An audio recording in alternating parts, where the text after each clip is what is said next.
This is the China Hollywood Greenlight Podcast, episode 34.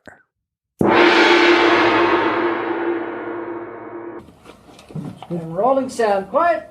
Here we go. Ready. Speeding. 120, take 7. And action. This is Caryn McCann, the host of the China Hollywood Greenlight Podcast, a podcast about creating and distributing content for both Hollywood and China. If you like the show, please go to your favorite podcast directory, subscribe, and leave a rating so other people can find this podcast. The more we work together, the more opportunities will be out there for everyone. Any links mentioned in the podcast can be found in the show notes at chinahollywoodgreenlight.com/podcast and look for this episode, which is number 34. Before I introduce today's guest, I'd like to start out with a motivational quote to encourage our listeners to continue on their path to achieving their own green light. And today's quote is from Benjamin Franklin. And he said, "Energy and persistence conquer all things." A quick update on what I'm working on. Besides my 2 TV pilots, I'm also working on a low-budget action film. And I've already got producers waiting to read it, so hopefully I'll get that out very soon. I'm waiting to hear from a director and a star on one of my scripts as well. So hopefully I'll have some good news soon.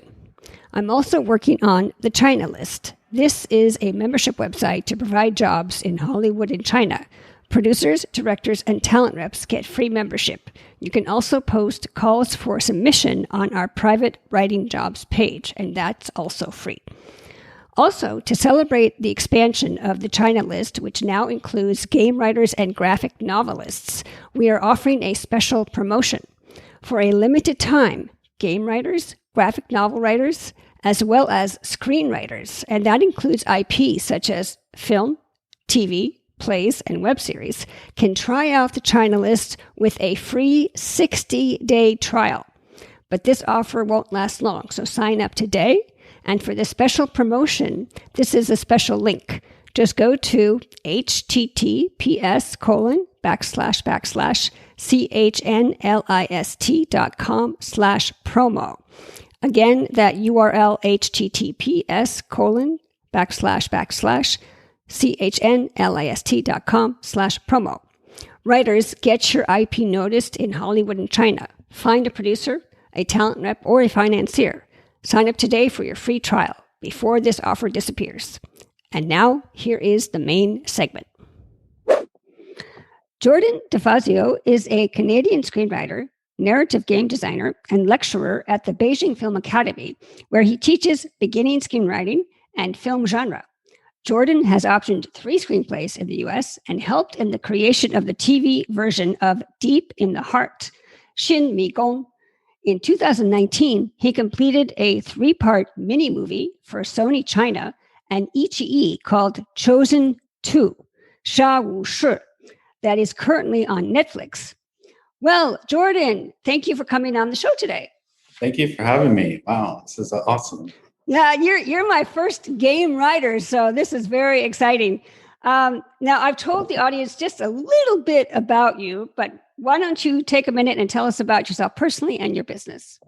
Well, I've been in China now for about 11 years, and through kind of like a series of accidents, I've managed to stay here and to, make a living writing this whole time. So, wow, that's amazing. And for me, I wanted to be a screenwriter, but the industry was so distant to me, and I didn't know whether to enter the Chinese film industry or the American film industry. So I always tried to aim for both, but kind of like failed at both. So it's so hard, being here and meeting people in the US and China. And so it was a total learning experience. And I kind of, made a living full-time as a writer, as a screenwriter for 4 years. And somehow it just kind of ended up stale.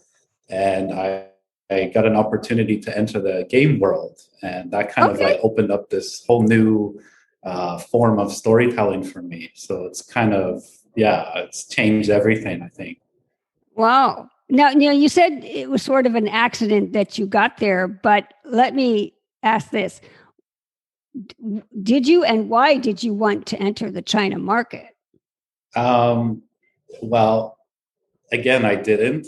I just, because most people that come here, they come here for the purpose of business or, I want to make money type thing. But I was just kind of like stuck here and so I kind of wanted to go back home many times, but I just was always, China pulls me back in. So, yeah. Wow. So, yeah, but I love it here now. And I see myself staying here for a while. So, that's good. So what does a game writer do? Well, a game writer kind of, they mainly deal with designing the plot of the game and creating the characters. And also what's most important is really just about building up the worldview. Okay. I kind of like work with the art team and giving a vision of the world. And I provide like photos and paintings and of how I like see the world, like what is my vision, and like I try and communicate that to them. I also we have a director who creates animations.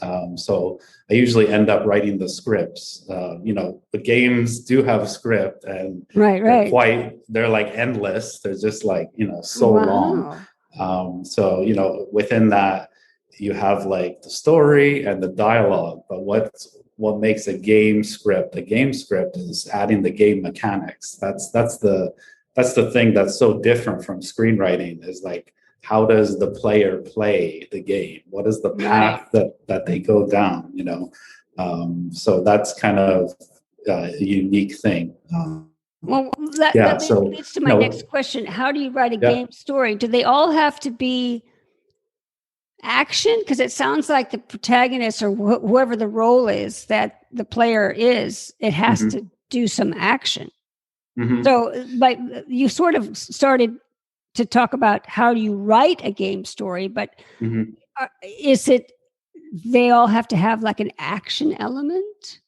I think it depends on the genre. So, in China, there's like 5,000 game companies in China. Wow. Yeah, it's crazy, and most of them deal in like free mobile games, like it's called pay to play, P2P, and so most of those are what's called SLG games, and SLG is like, it's a very Chinese term. Like when I tell that to my friends in Canada who are like gamers, they're like, I've never heard of this term before, So it's a very strictly Chinese term, and it kind of means like simulated life game.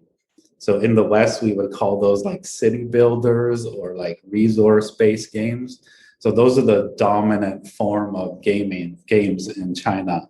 So within that, you have, a certain protagonist that the player plays as.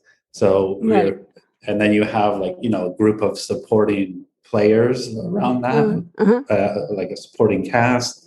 And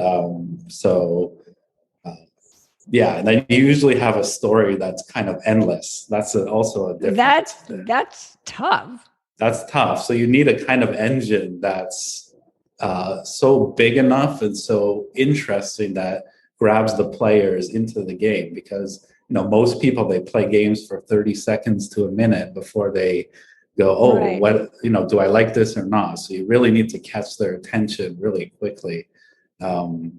So I think story is becoming more important to these games, because previously there have been all these, kind of games where you start building right away. There is no story. So what's becoming more and more dominant in the industry is something, unique and fresh. So, it's totally a new thing. So, even, the scripts that I write, they're in Excel. Like there's no in Excel, there's no like final draft for game format or anything, and I don't really know, like I've read some game scripts in the West, but they're very much like dialogue based. So it's very, it's just, I guess, company by company, it's different. Right. So that's what I imagine. So usually, like, if I start writing a scene, I'll start by defining, what is the conflict in the scene, and then I'll kind of like introduce one or two like lines of dialogue, and then suddenly you kind of like transition into the game mechanic, because that's what you want the player to play, right? That's so different from screenwriting. So Yeah. within a script, like time is linear, right? Your one page equals 1 minute, right? But Right. in a game, there could be a chapter that could take the player an hour to finish, right? So sometimes, if you want to add certain elements to a story within a game story, you have to always keep in the back of your mind, like, will the player even remember this? Because it's an hour or two later, right? So, like, important plot points, you really need to like highlight or mention again later on in the chapter. So it's so different. It's I'm still learning about it. It's wild. It's mind blowing, is what it is. I've actually never played a game, but it's very different from screenwriting, because in screenwriting, you have to know you should, I think, know your ending before you start writing. But you don't really do that in game writing, or do you? Do you? No, not really. Yeah.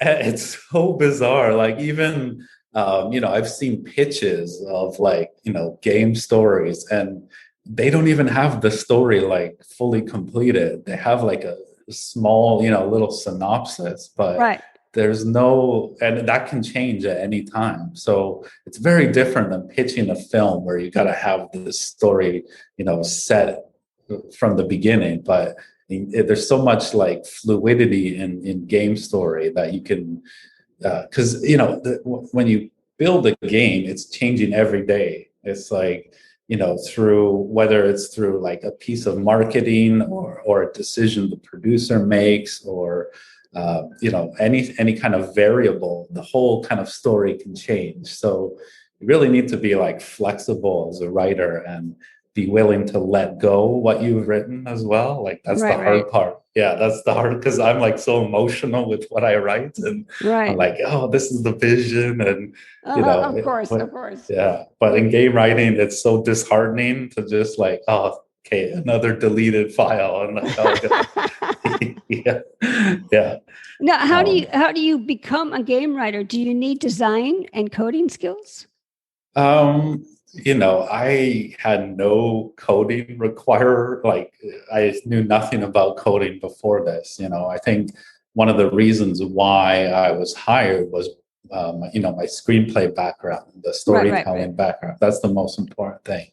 But, I did find out that it is helpful to kind of know, some basic elements of Unity or Unreal. Those are like the game engines, like the programs that are used to make games. So even just taking like a kind of basic, simple class is so helpful to know, what are the limits of a game? What can you do? What can't you do? That's important for me to know. So I did take, some basic classes of that. So no design or coding at all, but it is helpful. Yeah. Was there possibly, this is off topic, but is it possibly because you have a Western idea of 3-act structure of screenwriting that you got this job in China, or that has something to do with it? Well, there's been this kind of wave of Chinese companies that make games for the Western market. Okay. So we don't even know it, right? No, we don't. I know, and it's so interesting. It's like undercover kind of, right? So they all need to be in English. That's the most important part. They need to be, all the characters need to speak in native speaking language. Okay, so okay. That's more important, I think. But also, there are, different levels of writers as well. There's kind of like localization, like writers who are good at translating, from English to German or Russian, or, to aim for those specific markets. And then there's writers that are good at like internationalization, like what are the specific words that can appeal to a general audience. And then there's a kind of like narrative designers, like designing the story and the characters, the plot. So that's what I do. I'm that level. So I deal less with it, words, specific words, rather than like ideas and concepts. So I think that's also a key point of why I was hired, because ideas are they're so important here, right? Right. It's not like a television writers' room where you would have a bunch of writers around the table pitching ideas. I do work with a Chinese writer, and we're constantly pitching, ideas back and forth, but we're just as lost as everyone else, So it can be, we can have a good pitching day, and then suddenly you got to throw that away the next day. And so it's this constant, adapting to the circumstances. That's also a requirement. Yeah. Okay. That's nice if there's only two of you. That way you get a lot of writing. You get to have a lot of writing. You get a lot of credits, I assume. No credits in mobile games. Oh, okay. Unfortunately. What do I know? In the bigger like PC games or console games, you get credits, but not in mobile games. Oh, okay. Because there's no ending. There's no that's right. That's right. Yeah. Oh my gosh. Okay. So it's the company's name that gets the credit. Yeah. Okay, that's important to know. Okay, what kind of skills and personality does it take to succeed as a game writer? Well, I think like anything in China, just endless patience. Right? That's the key, right? That's true. And because you need to have like this ability to kind of like improvise, right? You need to like, it's kind of like dancing in front of everyone and like performing at a given notice, right? So I think that key of improvisation is so important, because some days you'll just get something dumped on you in the morning. It's like, okay, you have until the end of the day to create this scene, and it's like, what? Like one day, like the time is crazy. Yeah. And so like any industry, there's kind of like ups and downs, but I kind of learned not to take like these failures personally, since, game writing is this huge team effort, right? There's so many, like, you have the artists, you have the programmers, you have the producer, the project manager, all these like people trying to work together in one unison. So it's just changing every day. So I kind of, it's disheartening sometimes, but it's the reality, right? So it's not like my vision, like it's not like a script where it's like my thing, right? My idea. It's like the team idea. So that's the different way of thinking. Right. Is it I don't know anything about games, but is it, like a screenwriter who's working by themselves, they could write a script in a few weeks or a few months or even a year or 2 years? How is it with games? Is it like you work on one project for a year or 5 years, or how often and then when you say endless, does that mean you update the game or you publish a new game? Yeah, it takes around 1.5 to 2 years to make a fully functional mobile game, and that includes like having a demo version. So you write a script for a demo version first, and then you start fleshing out the whole story after that. So usually within the demo version, you have like a prologue, and like you split it up into chapters. That's kind of like how you outline things. So I do apply like a 3-act structure to that. Like chapter 5 or 6, I'll have like the midpoint of the second act, like some kind of change. Oh my gosh, that's right. Kind of like all is lost moment, that kind of stuff. And but no climax. Like there's like little mini climaxes, right? You got to be like fluid with climaxes because it's endless. So yes, after the game is released, you're still working on it like constantly. It's not like finished once it's released. It's an ongoing thing for years. Yeah, and it's always, there's these updates all the time to the games. Okay. So it's not like they buy. See, I'm like old school. What they bought before was what? Not even. I don't know what you call it, a DVD or what do you call it? I don't even remember. Yeah. So whatever the package came in, you'd have to buy another package to get the update, right? But now it's all software. Yeah, now it's just, update in the App Store, and suddenly you have a whole new interface, and you want to keep it fresh for the players, right? So you want to introduce new characters or a new setting, or yeah, that's the important part, is to keep it fresh. Keep the mechanics the same, but also keep the change the setting and change the characters. So that's the hard part, because some people are diehard fans, and some are, it takes 30 seconds to a minute before they change to a new game, a different game. Yeah, so that's crazy. Oh my gosh! Well, that is well. Let me ask this: what aspect of the job in game writing would outsiders be surprised to learn?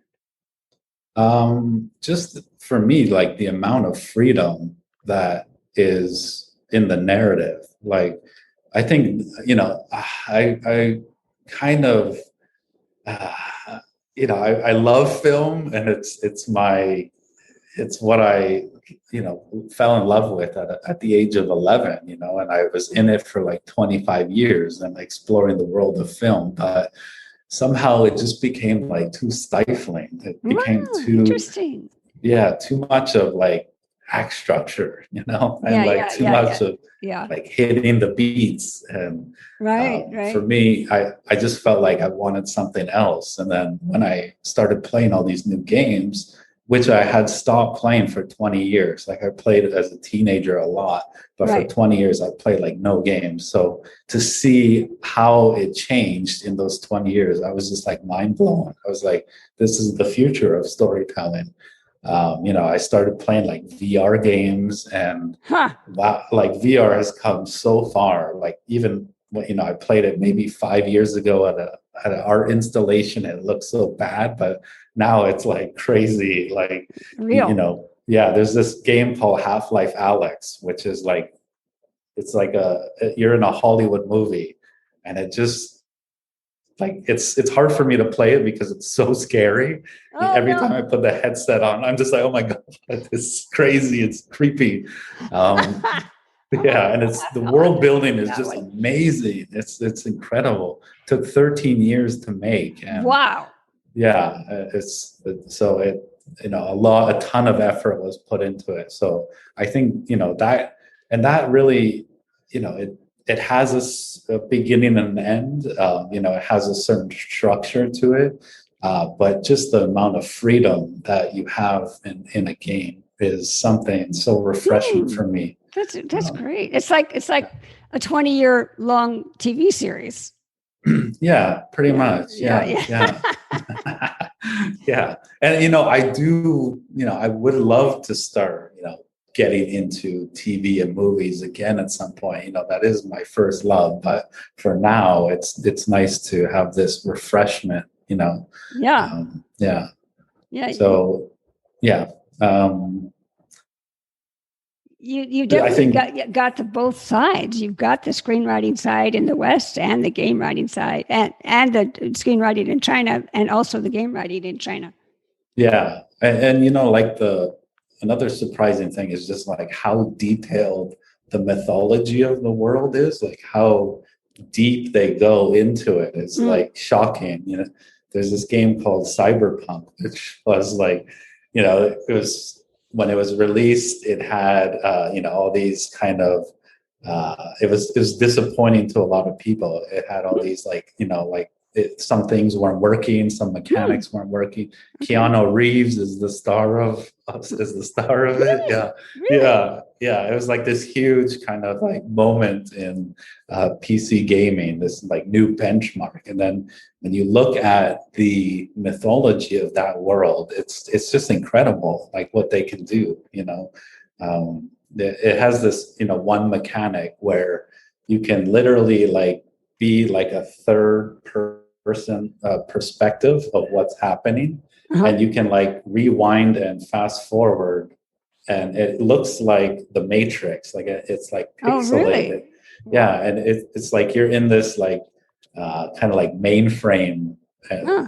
perspective, and it's just so weird and interesting, and so I love that kind of thing. It's so new to me, and yeah. Wow, So I'm gonna have to play that's a surprising. game. I'm gonna have to play a game. That sounds fun. Yeah. Okay, now here's Yeah. a little bit of a tougher question. What obstacle did you encounter on a past project? How did you overcome it, and what did you learn? And this could be either screenwriting or game writing. Well, the ability to just adapt to any circumstance, whether in screenwriting, this location is not available, come up with something new, and you have a few hours to do that, and you're like totally stressed out and like, okay, what do I do? And will this scene fit in? And will it work? Will it connect to the next scene and the previous scene? And it can be so stressful.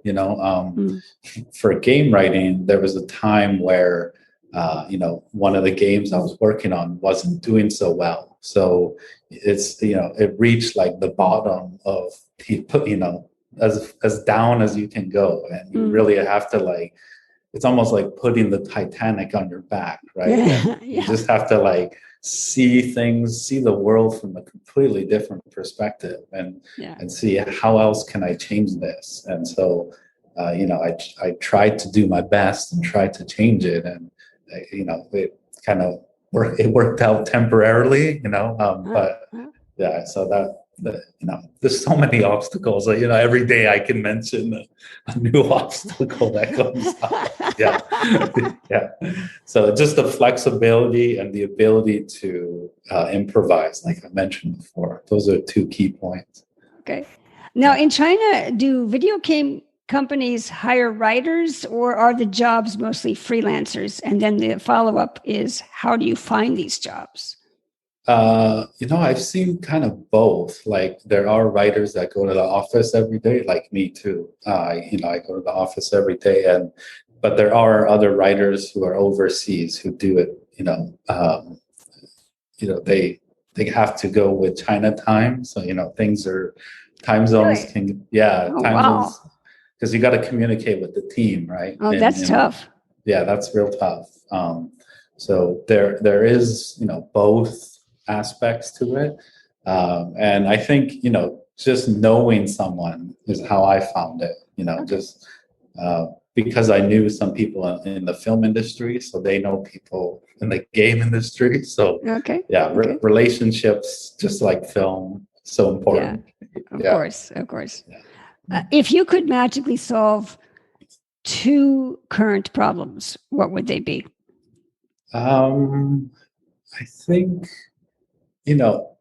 as much as I enjoy mobile games, I think there's a huge problem with, just constantly paying for things. Like, I think it can be quite addicting for people as well, right? Like to have these,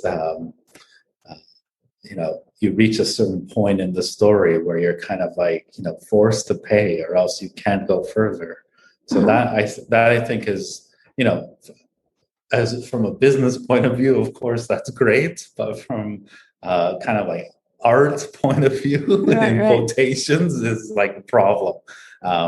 But so that would be kind of like the first problem. And I think, games are just there's like a vast spectrum, right? There's like PC, there's console, there's VR, there's mobile. Right. The kind of like the market is bigger than the movie industry and sports industry combined. Really? Yeah. Oh my Really, gosh. yeah. It's especially during COVID, it really like amplified things up. Like Right. people are stuck in their homes and they need some form of entertainment. So why not start a game?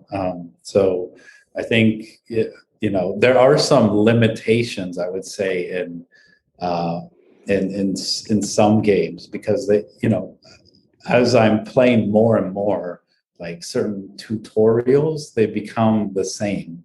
They become like very repetitive. So how do you get the player to really learn the mechanics in a new way? I think is something that we as writers are trying to create a different form, different path of how to do that.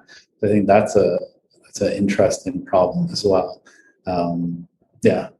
So is it, I notice sometimes when I read the Chinese news, you hear these stories of how they have these, I don't know what you call them, gamer contests. You have a bunch of these hotshot gamers, and they're all on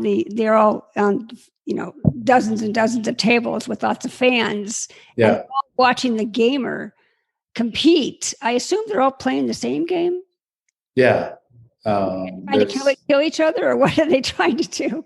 Yeah, usually they play like there's different types of games that are like 4 versus 4, 5 versus 5, or 7 versus 7. So like these games like League of Legends, those are huge in China, and there's internet cafes filled with people playing them all day in these smoky rooms, and they're just so good. They're so quick. So there's like this type of genre. It's called MMORPG, so like massive multiplayer online role-playing game. And those are like like a League of Legends type thing, or Kings of Honor or whatever. There's so many of them out there, and they're all trying to like fight for that space, right? So that you have like some fans that are super diehard. They've been playing the same game for 15 years or 10 years, like World of Warcraft or Counter-Strike, or these types of games. They're still playing them. So wow, that's a success story for that game company then. Yeah. So I think game companies are, once they find one thing that they do well and it becomes successful, they really like try to do that again. They try to repeat that same format in a different setting. So and so you'll have all these companies with like 10 games of the same version, pretty much, with different settings. And I think I'm not sure how sustainable that is, because the player is just getting used to those, right? It's I think screenwriters face the same problem in the West with with 3-act structure. With people are so used to seeing that, right, in Marvel movies, and they appeal to a huge general audience. But at what point does it reach a peak where people want something different? I don't know. That's something. When you say something different, you mean a new story, or you mean something outside this 3-act structure? Yeah, something out of like, what's the next level? Is it because I've been kind of like experimenting with that. Like, I've heard of the heroine's journey instead of the hero's journey. Really? Yeah, they have that, and I love it.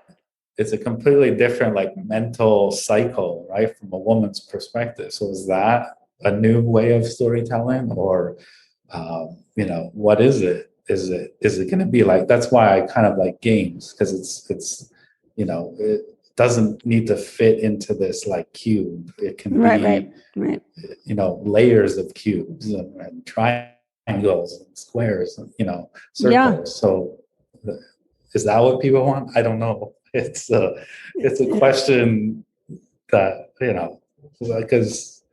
because these things used to be hidden for years, right? Like 3-act structure and hero's journey. This was something that only a small group of people knew, but now that the information is so easily accessible that Right. so much more people know about it. Like my wife knows about it now.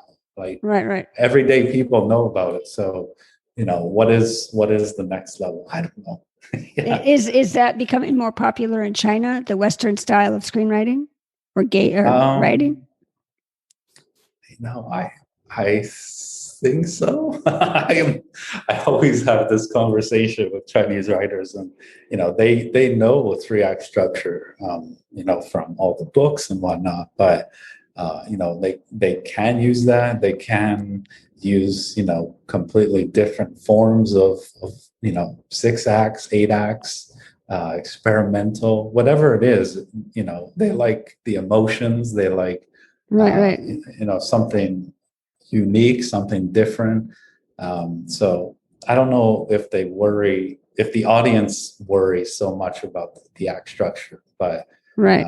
yeah. So it's again, it's so hard to like generalize, because in China, once you label something, you can just find its opposite just down the street, right? So it's so complicated. Exactly. Well, I guess as far as like films go, there's always been this debate about are Chinese films appealing to an American audience because we're so used to the beginning, middle, and end of a story. And, it's 3 acts, 6 acts, 8 acts, whatever. It's still beginning, middle, and end. And, kind of the hero's journey kind of story. And whereas some Chinese films, you don't have that same structure. So sometimes it's hard for Westerners to appreciate their storytelling. But here's a trick question. What question did I not ask you that I should have? Don't know. Okay, I'm gonna throw one at you. Is there a you said video games are addictive. Is that a problem in China, or is there any blowback as far as having games where people are playing for 30 hours straight? I don't know. Like, and that's not in China. That's worldwide. That's worldwide. Yeah, that's become a problem everywhere, right? And what is it doing to our brains? Is it rewiring things? I think, it's almost like, Facebook or Twitter or Instagram or whatever. Like, they started off with good motives, right? And then suddenly it just like it has its own life, right? It just like morphs into its own thing where, you're constantly, you need its attention, right? Right. So I think the same thing applies to games. It's constantly, there are certain, algorithms underneath it where you need to give it attention, whether it's, you build a town hall and it takes, 5 hours or whatever. And then so you have to keep that in the back of your mind. Okay, I have to open up the game in 5 hours again so I can update a new thing. Okay. So it's always like fighting for your attention, and it's almost like this live thing, this organic thing.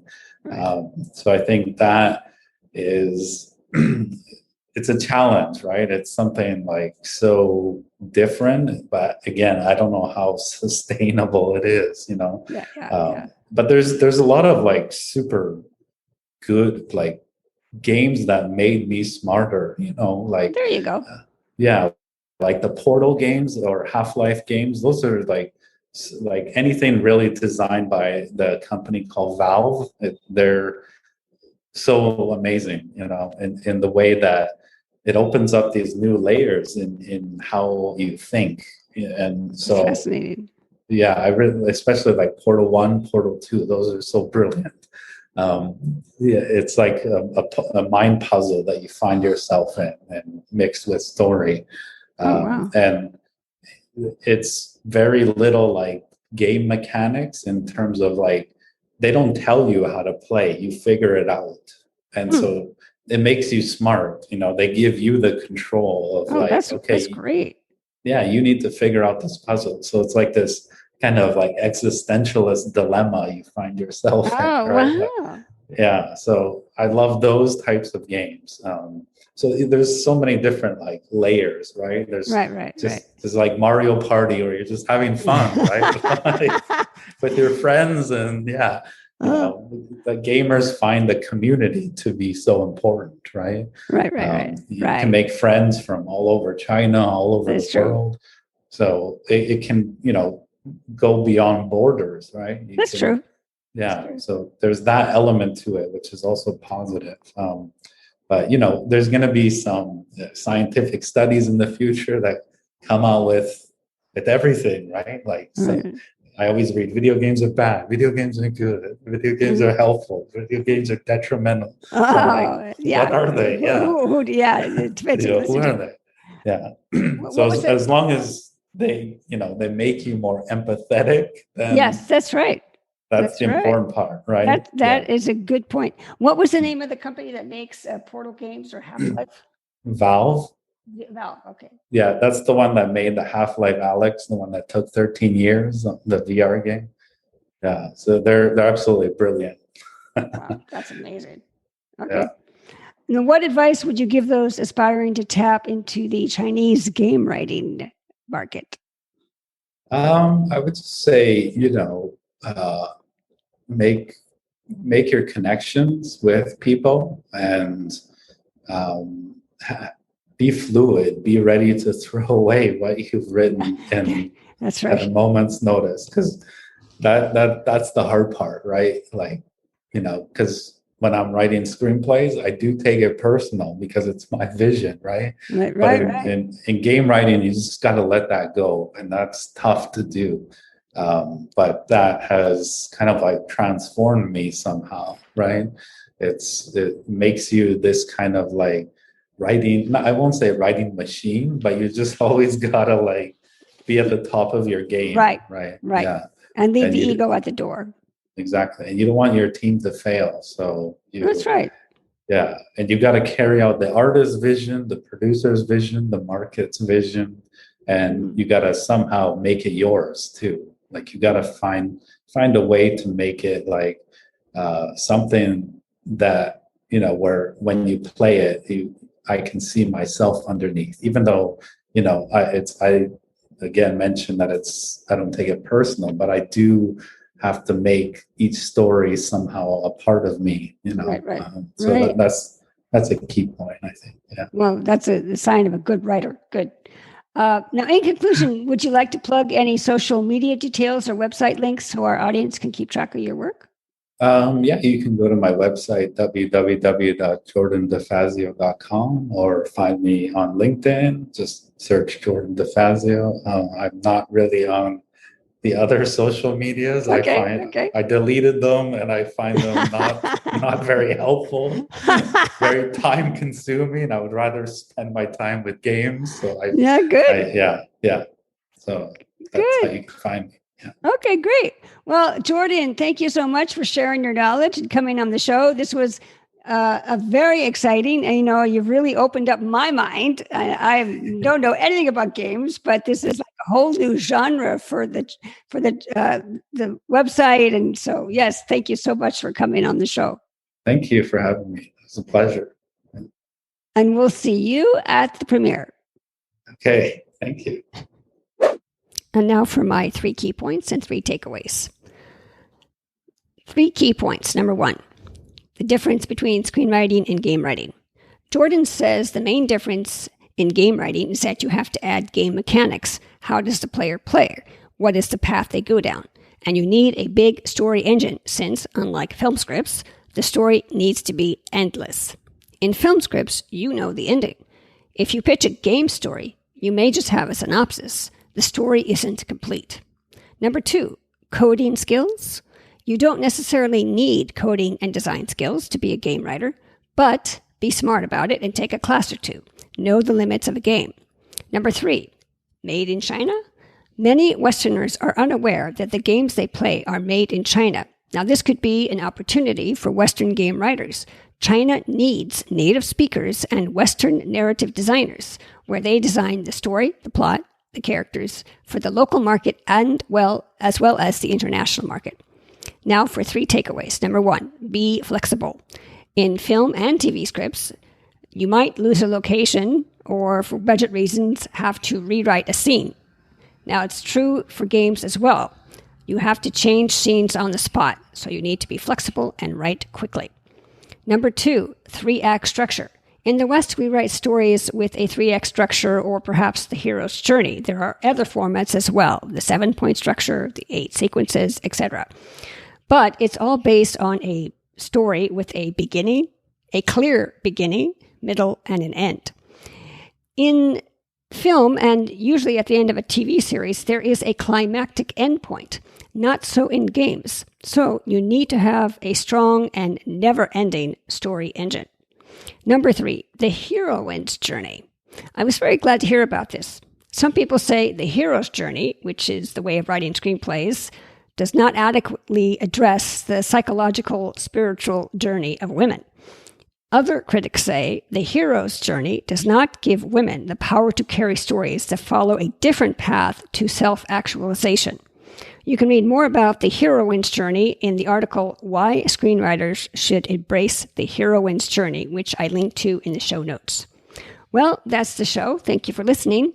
To show your support, please go to iTunes, Spotify, or wherever you get your podcasts. Subscribe and leave a rating so other people can find this podcast. Industry pros, such as producers, directors, talent reps, and now game developers, can get free membership on the China list. Find material before your competition and post private calls for submissions tailored to your exact needs. Writers, if you don't have a script geared towards the China market or with some Chinese elements, you can still find jobs with the China list. Chinese studios are looking for Western writers as well as game writers to make their IP more attractive to a Western audience. And there are over 5,000 gaming companies in China. That's twice as much as the United States. So the opportunity is there for you. Writers, sign up today for your 60-day free trial at https://chnlist.com/promo before this offer disappears. And I'll see you at the premiere. Bye. 一会儿见.